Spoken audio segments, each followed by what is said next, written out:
Muy buenas tardes, mi nombre es Caterine Pérez, mi compañera Estefanía y yo somos el grupo de trabajo que estamos desarrollando las actividades del curso de investigación social. En esta oportunidad les vamos a hablar de la actividad número 2, que es un laboratorio virtual que hicimos en base a lo cuantitativo y lo cualitativo. El tema en el cual estamos desarrollando el análisis es el trabajo infantil. Yo les voy a hablar un poquito de la parte cualitativa y mi compañera les va a hablar sobre la parte cuantitativa.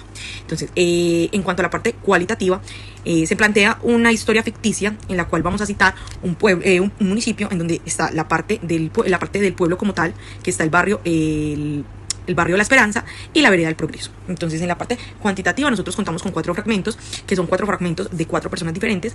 Primero está el fragmento de la chica de 14 años, luego está el fragmento de la madre de familia, que pertenece a la parte urbana, que es el barrio La Esperanza. Luego vamos a hablar del docente de la institución educativa local y luego del fragmento dado por el líder comunitario.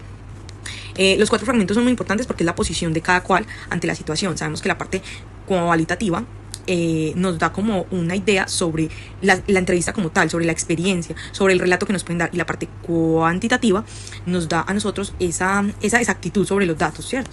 Entonces yo les voy a hablar de la parte cualitativa. Entonces vamos a analizar entonces los fragmentos. Entonces la niña de 14 años la identificamos como grupo en una categoría de normalización del trabajo. La niña expresa que ella, desde que tiene uso de razón, le ayuda a su padre con las labores de la vereda, las labores de agricultura, las labores sobre el campo. Analizamos que los niños que pertenecen a las veredas normalmente aprenden actividades desde muy temprana edad, como ordeñar las vacas, como recoger los cultivos, como ir a recoger café. Es algo que lo tienen muy normalizado por el entorno donde crecen, ¿cierto? El problema está en que tenerlo normalizado se convierte en una actividad y que los niños la mayoría de las veces lo toman como su actividad principal. Entonces, ¿cuáles son las consecuencias que puede tener este trabajo? Que los niños lleguen a realizar sus actividades educativas estando cansados, estando agotados, y que el rendimiento no sea tan bueno. Sabemos que la absorción de muchos conocimientos se debe de hacer en un estado de tranquilidad, en un estado de comodidad, y el hecho de estar cansado físicamente no contribuye a esta educación asertiva. Por el otro lado vemos la opinión de la madre de familia. La madre de familia se supone que pertenece al barrio, entonces la vamos a ubicar en la parte urbana del municipio. De igual forma, ella señala que su niña le ayuda en el puesto de trabajo los fines de semana, que lo hace sobre todo por el ingreso económico que ella necesita. Entonces aquí pues ubicamos a la madre en que hay necesidades socioeconómicas y es muy comprensible, por decirlo así, es muy comprensible, más no aceptable, porque los niños no pueden ser un significado o un sinónimo de ingreso. Los niños deben de tener actividades académicas que les ayuden a desarrollarse para un mejor futuro. Entonces nosotros nos ponemos en el análisis como equipo en la posición de la madre, pero también en la posición de la niña. En Colombia se vive mucho la escasez monetaria en muchísimas familias, sobre todo familias de pueblos, familias de veredas, que no alcanzan a tener grandes remuneraciones económicas por las actividades que hacen. Pero tener en cuenta que los niños tienen obligaciones académicas que deben de cumplir, y no solo es entre semana. Los niños los fines de semana deben dedicar el tiempo a desarrollar muchas actividades de las cuales ven en semana. Bueno, luego vamos para la posición del docente, que fue una de las posiciones favoritas de nosotros como equipo, porque el docente habla que los niños se dedican mucho a las actividades del campo, pero que llegan muy agotados al estudio, y que adicionalmente en la época en que los cultivos están activos, en que hay una bonanza, los niños dejan de ir a la escuela. Entonces nuestra posición como equipo es la misma, es como direccionar esas actividades laborales en los niños a que sean algo secundario y no sean su actividad principal, que entiendan que su actividad principal como tal es la educación, y que luego de la educación académica ellos pueden hacer otras actividades de esparcimiento que les ayuden a sentirse bien como personas y a ser parte de su familia, pero sin afectar su proceso.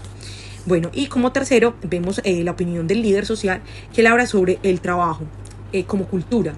Él se pone en una posición que nos explica que los niños desde muy pequeños ven el trabajo del campo como algo cultural, como una herencia.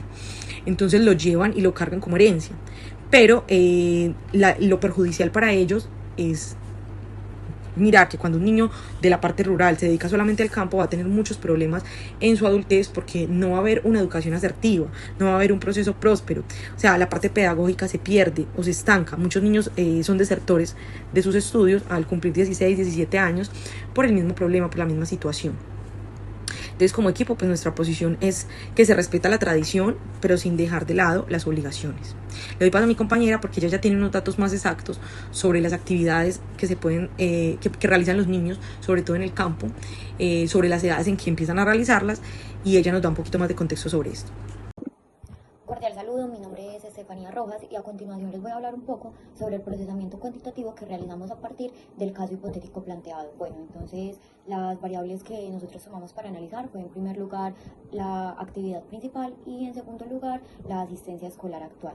Bueno, entonces para la frecuencia absoluta o la moda de esa actividad principal vamos a partir del hecho de que tenemos pues un número total de 20 datos a partir de los cuales en la moda tenemos que la actividad principal ejercida es la agrícola con un total de 6 personas.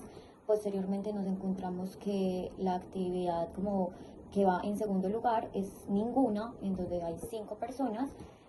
Al comercio informal se dedican 4 personas, al trabajo doméstico se dedican 3 personas y en cuidado de hermanos menores 2 personas. Vale la pena aclarar que estamos hablando de actividades pues, laborales ejercidas por niños y jóvenes. Bueno, una vez determinada lo que es la frecuencia absoluta, nos encontramos aquí con la frecuencia relativa. La frecuencia relativa sabemos que se calcula dividiendo pues como el dato con el total de los datos tabulados. Entonces, por ejemplo, aquí en agrícola, que tenemos que 6 niños o jóvenes ejercen estas actividades, esto se divide sobre 20 y pues ya esto nos arroja un porcentaje. Aquí contamos con un porcentaje del 30%. Entonces, por acá les voy a hablar un poco sobre los porcentajes que se lograron determinar a partir de esa frecuencia relativa analizada. Entonces, para agrícola, el 30% de los niños se dedica a esta actividad, en ninguna es un 25%, para comercio informal le corresponde un 20%, trabajo doméstico 15% y cuidado de hermanos menores un 10% de la totalidad pues encuestada. Para representar pues como estos datos lo quisimos hacer por medio de un diagrama circular, que es un muy buen método pues como para representar esa parte de los porcentajes. Bueno, la segunda variable analizada fue la asistencia escolar actual. Aquí pues realmente tenemos que analizar es como los 20 datos, pero con dos respuestas, que es sí y no, lo cual significa pues que si está asistiendo a clase o no está asistiendo a clase. Entonces nos encontramos con que 16 personas sí asisten a clase y 4 personas no asisten a clase. Por consiguiente, pues la frecuencia absoluta es sí, porque tenemos una gran mayoría de personas que sí asisten a clase. Para la frecuencia relativa ya sabemos que nuevamente se vuelve a realizar la división sobre el dato pues que hayamos obtenido y el dato absoluto. Entonces tenemos 16 dividido 20, que nos da un 0.8, que viene correspondiendo a un 80% de niños y jóvenes que sí están asistiendo a clase, que sí están escolarizados, y un 4 dividido 20, que eso nos da un 20% de jóvenes o niños que pues no están asistiendo a las aulas. Para expresar este porcentaje quisimos hacerlo con un diagrama de barras, en donde ya sabemos el 80% de los niños asiste a clase y el 20% de los niños no está asistiendo.